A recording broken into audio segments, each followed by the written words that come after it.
Nietzsche has this beautiful aphorism entitled How One Becomes Who One Is.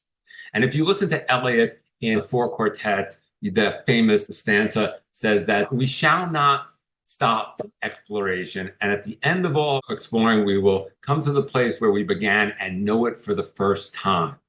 And in Buddhism, there's something called beginner's mind. So you have to sit down at some point in time and decide who you want to be, and then engage the tools so that you're congruent and be that person.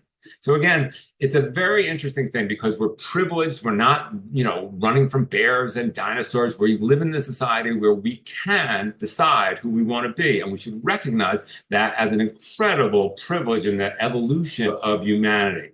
So that should inspire us to, go out there, figure it out, and really become that incredible person who we know that we already are.